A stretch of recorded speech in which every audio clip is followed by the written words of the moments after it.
सबसे पहले व्यक्ति को खुद की पहचान करनी चाहिए, खुद को समझना चाहिए, दूसरों की बजाय खुद को जानना चाहिए। एक बार की बात है, किसी गांव के पास बहती नदी के किनारे गौतम बुद्ध बैठे थे। किनारे पर पत्थरों की भरमार थी, पर छोटी सी वह नदी अपनी तरल धारा के कारण आगे बढ़ती जा रही थी। बुद्ध ने विचार किया, यह छोटी सी नदी अपनी तरलता के कारण कितनों की प्यास बुझाती है, लेकिन भारी भरकम पत्थर एक ही स्थान पर पड़े रहते हैं और दूसरों के मार्ग में बाधा बनते रहते हैं।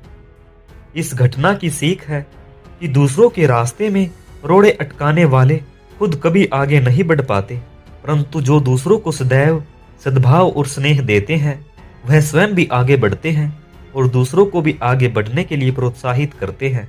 बुद्ध ऐसे ही विचारों में मगन थे कि तभी उन्होंने ग्रामीण की एक भीड़ को अपनी ओर आते देखा।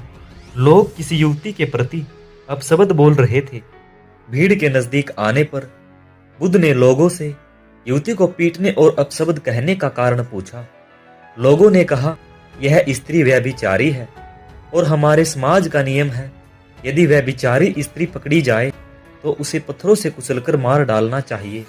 बुद्ध ने युवती की ओर देखा और कहा, जो तुम चाहते हो वही करो, पर मेरी एक शर्त है कि पत्थर मारने का अधिकारी वही है जिसने कभी व्यभिचारी ना किया हो और ना ही उसके मन में ऐसे कभी विचार आए हो। इतना कहकर बुद्ध शांत हो गए। चारों ओर मौन था।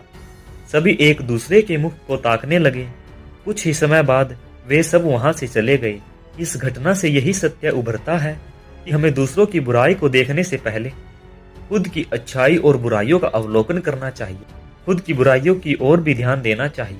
हमें किसी व्यक्ति से घृणा नहीं करनी चाहिए, हमें घृणा करनी चाहिए बुराई से, ना कि किसी अन्य व्यक्ति से। हम खुद अपने प्रति न्याय कर सकते हैं, दूसरों के प्रति नहीं, क्योंकि हमारी जानकारी दूसरों के विषय में अधूरी होती है। यदि हम किसी के प्रति न्याय करना चाहते हैं तो उसे ऐसा प्यार और स्नेह मिलना चाहिए कि खुद ही अपने दोष को स्वीकार कर ले और आगे कोई ऐसा कार्य न करे।